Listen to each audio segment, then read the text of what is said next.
خاص کر مسافروں میں اگر کوئی خوبصورت لڑکا ہوتا تو یہ لوگ اسے اپنا شکار بنا لیتے تھے۔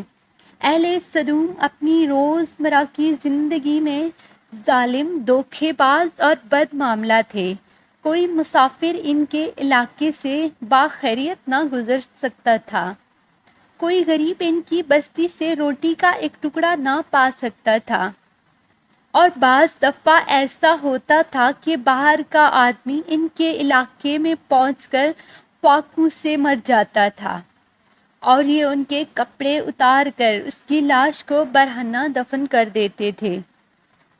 اپنی وادی کو انہوں نے ایک باغ بنا رکھا تھا جس کا سلسلہ میلوں تک پھیلا ہوا تھا۔ اس باغ میں وہ انتہائی بے حیائی کے ساتھ اعلانیہ بدکاریاں کرتے تھے۔ حضرت لوط علیہ السلام نے انہیں توحید کی دعوت دی اور بدکاری کے اس گھنونے عمل سے توبہ کرنے کا حکم دیا۔ حضرت لوط علیہ السلام نے کہا، تم بے حیائی کیوں کرتے ہو؟ کیا تم عورتوں کو چھوڑ کر لذت حاصل کرنے کے لیے مرد کی طرف مائل ہوتے ہو؟ حقیقت یہ ہے کہ تم احمق لوگ ہو۔ حضرت لوط علیہ السلام اہل سدوم کو دن رات وعظ و نصیحت کیا کرتے تھے، لیکن قوم پر اس کا کوئی اثر نہ ہوا، بلکہ وہ بہت فخریہ انداز میں یہ کام کیا کرتے تھے۔ انہیں حضرت لوط علیہ السلام کا سمجھانا بھی برا لگتا تھا، لہٰذا انہوں نے صاف صاف کہہ دیا، اگر تم ہمیں اسی طرح برا کہتے رہے اور ہمارے کاموں میں مداخلت کرتے رہے تو ہم تمہیں اپنے شہر سے نکال دیں گے۔ حضرت لوط علیہ السلام نے نصیحت و تبلیغ کا سلسلہ جاری رکھا، لہٰذا ایک دن اہل سدوم نے خود ہی عذاب الہی کا مطالبہ کر دیا۔ اللہ تعالیٰ نے اب تک ان کی اس بدترین بدکاری اور فحاشی کے باوجود ڈھیل دے رکھی تھی، لہٰذا جب انہوں نے حضرت لوط علیہ السلام سے ایک دن کہا، اگر تم سچے نبی ہو تو ہم پر عذاب لے آؤ، لہٰذا ان پر عذاب الہی کا فیصلہ ہو گیا۔ اللہ تعالیٰ نے اپنے خاص فرشتوں کو دنیا کی طرف روانہ کر دیا۔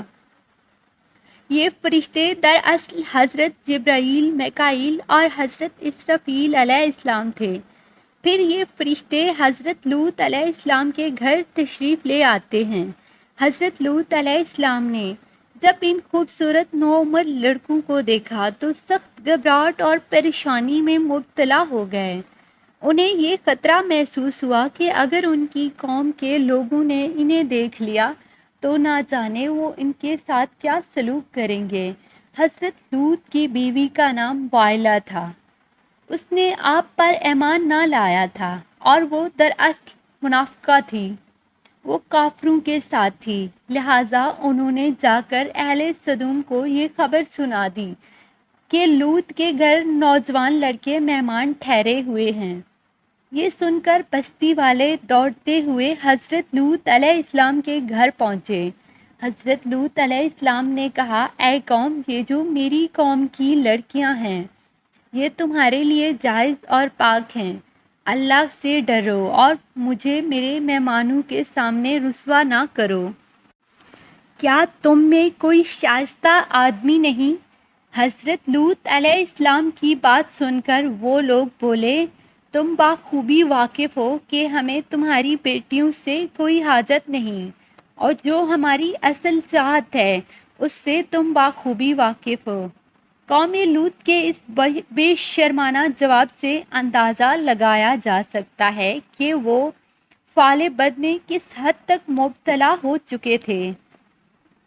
جب حضرت لوط علیہ السلام کی قوم ان کے گھر کی طرف دوڑتی ہوئی آئی تو حضرت لوط علیہ السلام نے گھر کے دروازے بند کر دیے اور ان نوجوانوں کو ایک کمرے میں چھپا دیا۔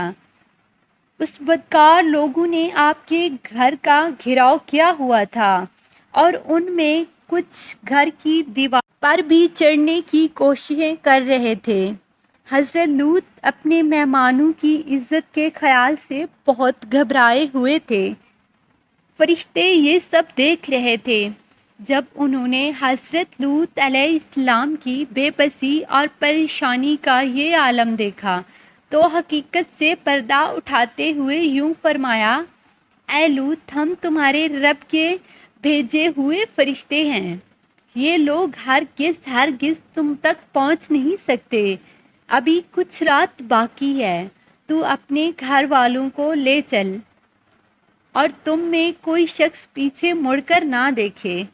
اہل سدوم حضرت لوط علیہ السلام کے گھر کا دروازہ توڑنے پر بازد تھے، لہٰذا حضرت جبرائیل علیہ السلام نے گھر سے باہر نکل کر اپنے پر کا ایک کونا انہیں مارا، جس سے ان سب کی آنکھوں کے ڈھیلے باہر نکل آئے اور بصارت زائل ہو گئی۔